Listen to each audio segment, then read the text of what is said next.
Hi again, everyone. Scott Simon, Simon Says, coming to you from Las Vegas, Nevada. And I hope you enjoyed my episode with 2019 Medicare Tips, Part 1. Medicare enrollment is upon us for those of you reaching 65 or in the program already. I hope these tips that I'm giving you will save you money and get more out of your plan. I'll have 2 more tips before December 7th. In fact, I'll have them online before the end of November. But we turn our attention now to a gentleman in St. Louis who is fascinating to me because he's an entrepreneur and he's also an author. Jack Klobnak started his work career in the early 70s in television journalism. He transitioned into advertising. He joined up with some investors to form laser vision centers. And at that time in the 1980s, laser eye surgery was unknown to many, including doctors. But it quickly grew, and the business was sold a little more than 10 years ago, which allowed Jack to become an author. And we'll talk about that book toward the end of this episode, and we'll devote a full episode about the book itself. But Jack, thanks for joining me on Simon Says. And if there's one thing that we have in common, aside that we both lived in Creve Coeur, Missouri, and you still do, is that we share an alma mater, Southern Illinois University, although in 2 different locations. That's right. Except I went to the stepchild campus. You went to the real one, right? No, I'll tell you what, today looks like Edwardsville is going to surpass Carbondale in terms of enrollment. They have already. Actually, they just announced it last week. There are about 200 or 300 more. Well, anyway, I grew up, Scott, over in Southern Illinois in the city of Edwardsville, Madison County. And my choices, I like to tell people, were 2 out of high school. Southern Illinois University at Edwardsville, which was in our hometown, or Granite City Steel. So I chose SIU-Edwardsville and worked full-time going there, as most of the kids did back then, and majored in the easiest things I could find because I was working quite a bit, political science and mass communications. So as you can tell, they're both great paths to a great career. But I did actually go from SIU to the television news business, worked in that for about 3 years down in Arkansas. And then, I was doing a lot of things for ABC News. They had a thing called ABC-DEF, which stood for Daily Electronic Feed, and it was the syndication that fed all the television stations around the country, all the affiliates. And they didn't have anybody in the Mid-South area, and I made friends with the guy there, and I was doing 1 or 2 a month that would get on the network, and thought that was pretty good for somebody 24 years old. And one day I asked the guy, I said, let me ask you. I said, I know I'm only 24, but you seem to be happy with the stuff. He goes, oh, we love it. I said, what do you think my chances would be? My ultimate goal would be to be a network correspondent. He goes, without missing a beat, he said, your chances would be 0. And I said, 0? I was thinking you'd say, you have to work really hard and you'd have to get some breaks. And I said, well, why do you say 0? I thought you liked it. He goes, no, your stuff's great. It's not that. I said, let me just ask you a few questions. He said, did you go to an Ivy League school? And I said, well, SIU-Edwards. I go, no, they don't count that way. He said, most everybody we hire is from the Ivy League. He said, do you know anybody here at ABC News? Anybody important? Vice president of this? I said, no. I said, are you related to anybody famous? I said, like Ted Kennedy. I said, no. He said, trust me, your chances are 0. And he said, here's what's going to happen to you. You're going to move from one town to another, a little bigger place. Maybe you move from there to, Louisville, to maybe you get to St. Louis, and maybe if you're lucky you get to Chicago. And he said, what's going to happen to you is this. He says, you're going to move around the country every couple of years. You're never going to settle down. You're never going to have a house. You're probably not going to have a family. If you do, it'll be very stressful because of all the moves and the business. It's a terrible business, and it's getting worse. He said, you're an ambitious guy. Take my advice. Get out of the business. So I would like to tell you, Scott, that I ended up as the ABC correspondent in Paris, but I actually did take his advice and got out, moved back to St. Louis, got into the advertising business. I worked for an agency for about a year and a half and was doing work on the side. And when I got to be doing more work on the side, it occurred to me that I could probably make more money if I didn't have to go there every day. And I did go out on my own. Did that for about 9 years, had a number of clients in all types, healthcare. I used to do stuff for political candidates, just whoever came along. And but it was a very risky business. You know, I was a one-man band. You have to remember this was back before fax machines. You had to deliver everything personally. There was no, you know, you had to type things on a typewriter. There was no email. It was a different world. I could never take a vacation. It was just me. If I got sick, I wasn't going to make any money. If the economy slowed down, you know, I didn't know if I could make my mortgage payment. You know, I had a nice life, had a wife and a dog and a cat and a house, and but you know, it was, there's a limit to what one guy can do. So I started looking around, and I found these investors who had some money, and due to some quirk in the tax law, they needed to find something that could make some money in order for them to use tax losses. It was called a passive income generator. And so they were willing to give me the money to start a company, but they didn't know what kind of company they wanted to start. I said, well, I'm in the advertising business. How about? And one of them was a doctor. He says, you know, doctors are going to be able to start advertising. This was in 1980, late 85, and lawyers too. He said, I think that's going to be a big business. So we decided we were going to go into a company that advertised for doctors. And we thought, you know, all doctors, but he happened to be an eye doctor, so we started concentrating on that. And it turned out eye doctors, you know, with cataract, back in those days they had radio keratotomy. That was before LASIK. And we started a business that syndicated advertising programs all over the country. So we do a real nice campaign, you know, very professionally produced. And if you were a doctor in St. Louis, we'd put your name on it. If you were a doctor in, you know, Tulsa, we'd put your name on the same ad. And, you know, our cost of goods was fairly low. It was mainly a sales-oriented company, but I got to go all over the country. You know, it was just then sort of you know, a race to come up with the best ads, and we were mainly doing cataract advertising back then. So, and remember, this was back in the 80s, so I was trying to think one time, what do people who are 75 years old, what do they really, and it was Lawrence Welk. Well, Lawrence Welk was actually in a nursing home by then, but there was the accordion player, a guy named Myron Florin. Yeah. And he was kind of the co-host of the show, the number 2 star. And I called the guy. I found him. I said, I'd like to do some ads for senior citizens. He said, really? So we did a bunch of ads, and the first time we did it, I said, how about personal appearances? He said, well, sign me up. So we did the first one in Detroit. We didn't know quite how it would work. I was flying up there. It was supposed to start at 2 o'clock in the afternoon. I got off the plane at 11, and I called the doctor. I said, well, I'm on the way over. He goes, well, you better get here right now. I said, what happened? He goes, we got a line about 4 blocks long outside our place of old people. And, you know, he screened. The deal was you got to come in and meet Myron and hear him play the accordion, get a picture signed, but you had to have your eyes screened. And he got 200 cataracts that day. Now, remember, those are the days when they were paying $2,000 an eye, so you can imagine. I had one happy client there, and every doctor in America then wanted to have, you know, when could Myron get down to Lawton, Oklahoma, or you know, wherever. So that business was doing pretty well. And one time I went to a convention for doctors. It was actually an outpatient surgery center, a little like a weekend, not a big convention, but it was in Orlando, Florida, and I had a booth, a little 8x10 booth, next to this guy who had this box, and he claimed it was going to be able to correct nearsightedness, just like they were doing with radio keratotomy, but much more precisely.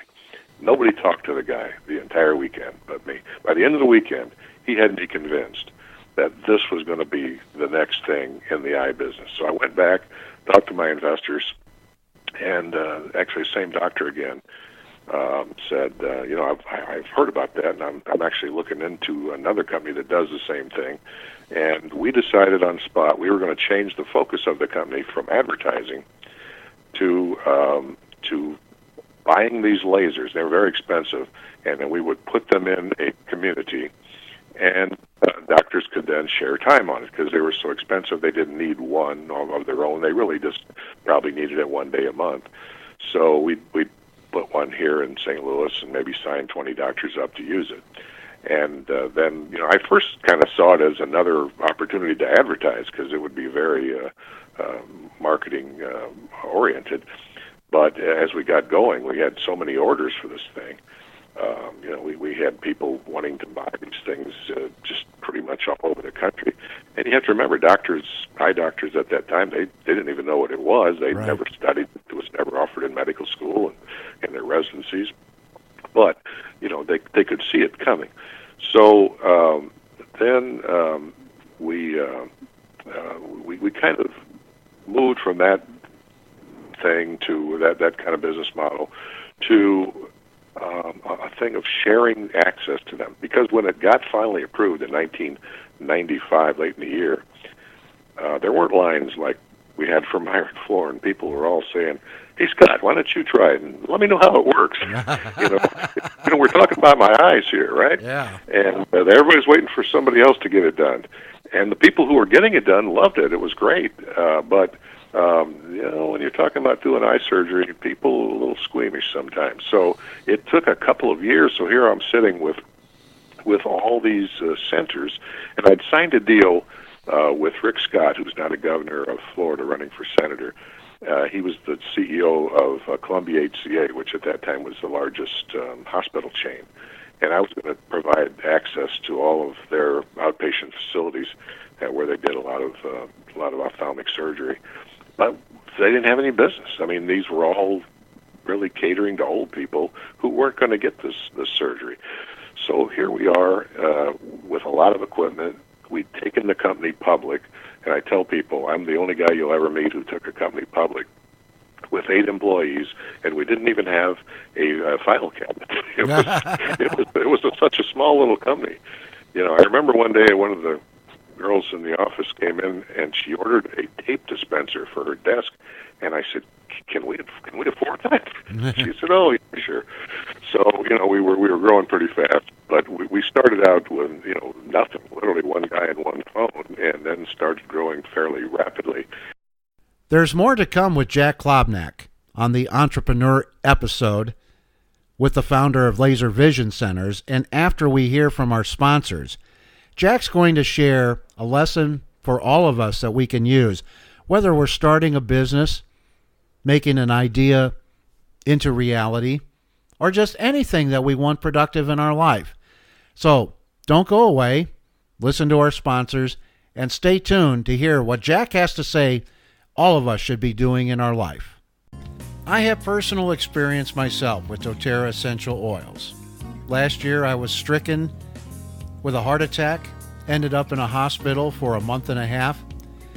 And when I came out of a coma, I was groggy, I wasn't alert, and Jay Kirsting brought by a vial of wild orange essential oil from doTERRA. And day by day, I could see that I was becoming more alert. And it really did work. And it worked for Jay. That's how he got to be a doTERRA essential oils consultant. Here's his story about what doTERRA essential oils did for him. I got involved because I was having a real issue, and this may surprise some.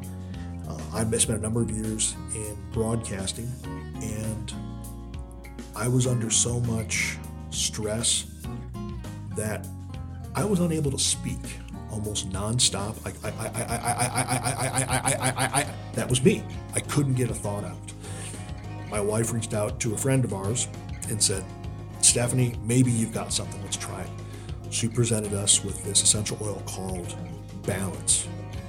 And all this one I did was I rubbed it on my hands and I inhaled it. So I would just put my hands over my nose and I would inhale it.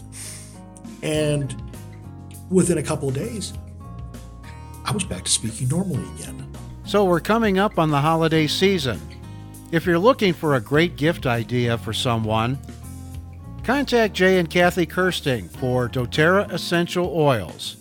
You can go to their website, jkirsting.com, and there's a link there to their doTERRA products. There's many of them to choose from, take your time and get something for yourself. After all, if you're happy, everyone else is happy. We continue our interview with Jack Klobnak, entrepreneur, the founder of Laser Vision Centers in St. Louis. He sold that business a little more than 10 years ago, and now he's an author. I asked Jack in 2018 what someone could do today to be an entrepreneur like he did a little more than 30 years ago. Don't limit yourself to what you don't know, because you can learn anything. I knew nothing about business. I'd never taken one business class. I knew nothing about accounting. And a lot of being a public company is accounting, legal and accounting. We used to have, I don't know how many people in that department just complying with all the regulations, keeping track of all the stuff. But I would tell people, don't be intimidated by things you don't know. If you see something that you think is going to be it, and it's just got to hit you right away. I know a lot of people sit around and think, well, I'll figure it out, and I'll sit and calculate how this is going to. To me, Scott, it either hits you right between the eyes with a baseball bat, and you say, that's it. And if you believe it, then you got to be willing to take the chance. You can figure all the other stuff out later. You can figure out, I didn't have any money. I didn't have any rich backers. I once gave a speech to some civic organization here, and they asked me, and they said, well, just talk about how St. Louis affected you. So I put a slide up. I said, here's all the banks in St. Louis that gave me money, and it was blank. I got nothing here. I had to go to Boston. I got money out of Denver, out of London. You'll find the money if it's a good idea. But if you don't believe in it, if you can't sell it to yourself, how are you going to sell it? So, if I had that big idea, I'd probably be doing it today too. But those are maybe once in a lifetime things. When it comes along, and when you just know that that's going to be the thing that's going to be the next big deal, then you better jump on it. Because if you don't, you're always going to wonder what would have happened if you did. And if you don't start, it's not gonna happen for you. You can always be happy working for somebody else, and there's a lot of people who are, and that's great, because this is a lot of work. We were working, regularly 70, 80, 90 hours a week for years, but to us it wasn't work. It was something that we knew was going to happen. It was going to be something that we were willing to put the effort out then in order to be able to retire when we were 50. And, many of us did. Many of the people who came to work for us in the early days, we tell them, we don't have a lot of money, but we'll give you stock options. And I'll tell you a funny story about that in a second. But today, they've put their kids through college. They've paid off their homes. They've done very well because they believed in it. Mm-hmm. And that's the other thing. It doesn't have to be necessarily you starting it. You may find the great idea that somebody else has already started, and you can still do very well, make a lot of money, have a lot of fun and satisfaction by working with somebody else's idea just as easily as you can do it. I just happen to have been the guy who thought of this one. Well, I'll tell you what. I want to let you talk just for a couple of minutes as we conclude this episode. You actually transition that what you said, study what somebody else does and make it better. Recently, you did that by being a book writer. You didn't set out to do that, but it's basically the same thing. You've become an author, and we're going to talk about that in a future episode with you. So tell us about the idea for writing this book, and tell us just a little bit about the book. Okay. I always wanted to be a writer. That's kind of what I always wanted to do. I wanted to write maybe television episodes or books or things, and just life gets in the way. You just don't have the opportunity to do it. And I used to do it when I was traveling a lot. When the laptop computers first came out, I was always on an airplane, and I would start trying to, I'd write a book, and I'd write, maybe 10, 15 pages on this flight, and eventually he'd have them done. And I was never really that happy with them, and just didn't really ever pursue it. And then after I'd retired, one time I went to the doctor, and he called back, and the phone rang, and I told my wife, I said, I know why he's calling. He's going to tell me I got prostate cancer. And that's what it was. He said, well, we don't know, but it's going to take about a month of ruling other things out, but you might have it. And instead of going crazy for a month, I was just going through my desk, and I found an old book that I'd written some years earlier, and I said, I wonder how embarrassed I would have been had I actually moved forward. And I read it, I still liked it.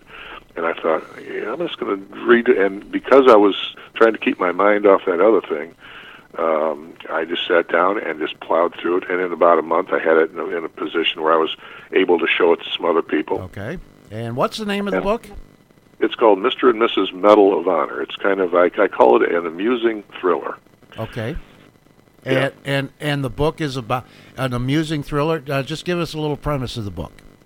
Well, it's about a guy from St. Louis, and he grows up here in a fictional, very wealthy community, which you'd probably recognize. His mother was a descendant of an old St. Louis family. His father was the scion of a coal miner from southern Illinois. It was a marriage the family didn't want to happen. They married anyway. The mother died during childbirth. This character's father was an investment banker later in life, was killed by Al-Qaeda. The kid's world is just shattered, but he wants to get even. So he decides, in spite of having gone to two really high-quality schools, he's got an MBA degree, he decides he's going to quit everything and become an Army sniper. So he becomes an Army sniper in order to get even and avenge his father's death. Well, after a couple of years, he's pretty much had his fill of that, and he wants to start his life again. When he's cast into this situation where they send him out with a news crew embedded with him, and he saves the entire group through a heroic act, and they're filming the whole thing. So he becomes a national hero, and people are demanding he win the Medal of Honor, and he does. And then the president, after he awards him the medal, says, "Son, I know you're almost out of the Army, but we have one more thing we'd like to ask you to do." And then they tell him the premise of the book, and it kind of goes on from there. And it's a fast-paced read. If you like books like, if you remember the old Tom Clancy books, there's a lot of creative use of technology, and the guy's kind of cynical. There's some. My editor said there's no such genre as amusing thrillers. I said, well, there is now. So it's funny, it's exciting, and a lot of women have read the book and said, well, I've never read a war book before, but I kind of like it because there's a strong female character that comes into the book later, and they find out it's not really a war novel. It's really about a couple of things. It's about the war. It happens in 2008, 2009. The intersection of the war in Iraq and the 2008 presidential election collide here with these two characters who are thrust into a situation that really an exciting thing that happens in the book, where they meet, and then all of these pressures are coming from all directions, and how they get out of it is pretty amazing. Well, and where can people purchase the book? I'm sure Amazon.com. Anywhere else? Amazon. Yeah, I don't know if it's in these stores anymore. It was out last summer, and got a lot of great reviews. It was if you write a book to make a lot of money, you're going to be disappointed, because the chances of getting a publisher these days are pretty much about as high as trying to get funding for a company, and you're probably going to have to do it on your own. The way the split of the revenue works, you're going to make a little bit, but it's not. If you're going to become a millionaire being an author, you're probably not going to happen. But I did it just because I always wanted to do it, and once I did it, people came out of the woodwork that I used to know, and a lot of people on Wall Street said, "Hey, I loved all the Wall Street things that you put in there. The guy's an MBA, used to be a banker, and it's a lot of references to money, and a lot of St. Louis references that you'd." Well, it doesn't happen here. It's there's a lot of St. Louis that goes into the background of the character. So it's been so much fun for me to hear what people think, And, you know, when you're writing, you think, well, I don't know if anybody's really going to like this. Maybe I'll be embarrassed. But, you know, so many people have said, geez, it was really great. It was just as good as all the other kind of similar books that I read. And the other thing that they all say, Scott, is, gee, this ought to be a movie. So that's what I'm thinking. Yeah, that's even, sure, that'll happen tomorrow probably. But just for fun, I'm now kind of compressing the 300-something page book down into a 100-page movie screenplay. And I've got a friend out there who's giving me a little help on that. And cool. Then, you know, see if anybody will be interested in looking at it. This is a good time for content and broadcasting, as you know. You have Amazon, you have Hulu, you have all these new Netflix. They're all looking for things to broadcast, and it's a good. If there was ever a good time to be a screenwriter or, you know, somebody like that, this is probably as good as it's going to get. And certainly, it's at my age. I'm not going to wait for the next good time. I'm going to do it now and see if it doesn't happen. It doesn't happen, but it's an enjoyable hobby for me. Yeah. Okay. I like it. Yeah. Maybe we can reach out to Bob Odenkirk, an SIU Carbondale graduate, who right now is one of the hottest actors in Hollywood with Better Call Saul. Yeah, because that's got a shelf life that's probably going to end in a couple of seasons, and he's probably looking for a movie. I think it's the best show on television.